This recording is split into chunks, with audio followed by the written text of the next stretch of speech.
Assalamualaikum warahmatullahi wabarakatuh. Eh, Perkenalkan, nama saya Muhammad Afal Kakasi. Saya di sini akan mempresentasikan tentang sejarah artificial intelligence atau sejarah kecerdasan buatan.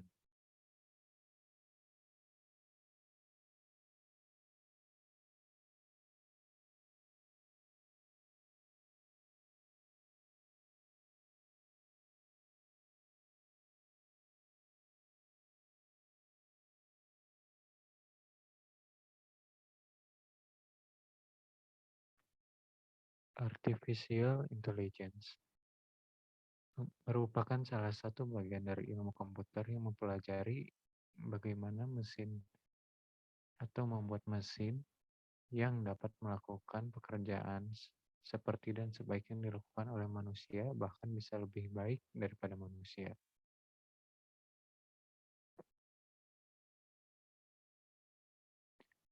Sejarah Artificial Intelligence. Di tahun 1956, John McCarthy dari Massachusetts Institute of Technology mengusulkan istilah artificial intelligence. Dia menyelenggarakan konferensi untuk menarik bakat dan keahlian orang lain yang tertarik pada kecerdasan buatan dengan nama kegiatan The Dartmouth Summer Research Project on Artificial Intelligence. Konferensi Dartmouth itu antara lain mempertemukan para pendiri dalam AI serta peneliti dari Carnegie Mellon University, MIT, dan IBM, dan bertugas untuk meletakkan dasar bagi masa depan pengembangan dan penelitian AI.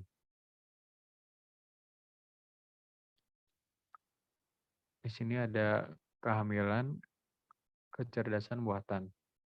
AI atau Artificial Intelligence dikenal sebagai pekerjaan pertama yang dilakukan oleh Warren MC Coulott dan Walter Pitts.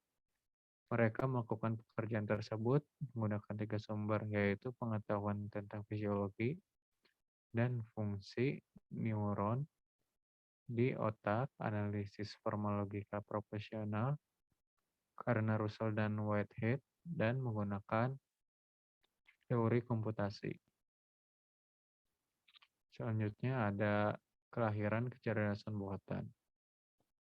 Kecerdasan buatan atau AI ini dikemukakan pada tahun 1956 yang di konferensi Dartmouth.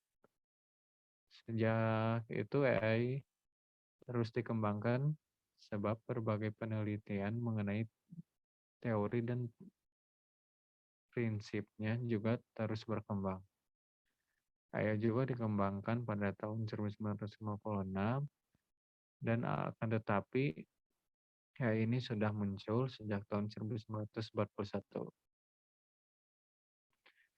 Eh, Ada perkembangan AI dari tahun 1992 sampai 1969. Perkembangan AI ini adalah awal berkembangnya yang mengalami banyak kesuksesan. Diawali dengan kesuksesan Newell dan Simon dengan sebuah program yang disebut General Problem Solver. Program ini dirancang untuk memulai penyelesaian masalah secara manusiawi.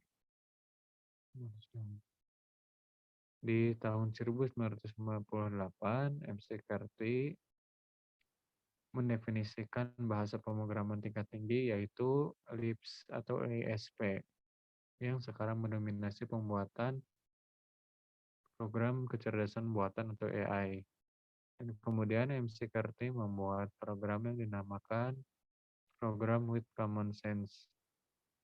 Di dalam program tersebut dibuat rancangan untuk menggunakan pengetahuan dalam mencari solusi. Di sini juga ada sistem berbasis pengetahuan, yaitu sejarahnya. Pengetahuan adalah kekuatan pendukung kecerdasan buatan. Hal ini dibuktikan dengan program yang dibuat oleh Ed Feigenbaum, Bruce Buchanan, dan Joshua Lederberg yang membuat program untuk memecahkan masalah struktur molekul dari informasi yang didapatkan dari spektrometer massa. Program ini dinamakan Dendral Programs yang berfokus pada segi pengetahuan kimia. Dari segi diagnosa medis juga sudah ada yang menemukannya, yaitu sawu amarel dalam proyek komputer in biomedis. Proyek ini diawali keinginan untuk mendapatkan diagnosa penyakit berdasarkan pengetahuan yang ada pada mekanisme penyebab proses penyakit. Kecerdasan buatan menjadi sebuah industri, yaitu yang ditemukannya oleh sistem pakar yang dinamakan R1 atau R1 yang mampu mengkonfigurasi sistem-sistem komputer baru. Program tersebut mulai dioperasikan di Digital Equipment Corporation atau DIC MC Dartmouth pada tahun 1982. Di tahun 1988, kelompok kecerdasan buatan ini menjalankan 40 sistem pakar. Hampir semua perusahaan besar di USA mempunyai divisi AI. Sehingga perusahaan itu sejak tahun 1982 hanya menghasilkan beberapa juta US dollar per tahun meningkat menjadi 2 miliar US dollar per tahun pada tahun 1988. Selanjutnya di sini ada aplikasi yang menggunakan artificial intelligence. Di aplikasi ini juga menggunakan artificial intelligence yang dapat membantu kita dalam beraktivitas sehari-hari. Contohnya itu seperti aplikasi Amazon, Spotify, Netflix, Gmail, Google Maps, Google Translate, dan aplikasi Siri. Ini adalah aplikasi Amazon, yaitu seperti aplikasi paket jual beli. Ada Spotify, yaitu ini aplikasi bisa memutar musik, yaitu tampilannya banyak, ada beberapa kayak tabel. Itu ada Netflix yang bisa menonton berbagai film. Ada Maps,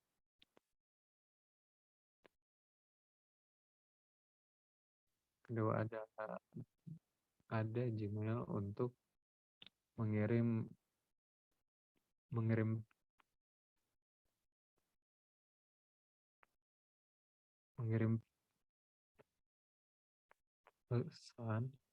pesan, dan bisa juga untuk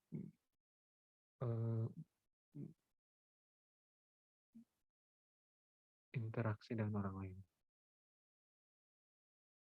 Dan selanjutnya ada aplikasi Siri. Sekian dari saya. Mohon maaf bila ada kesalahan. Assalamualaikum warahmatullahi wabarakatuh.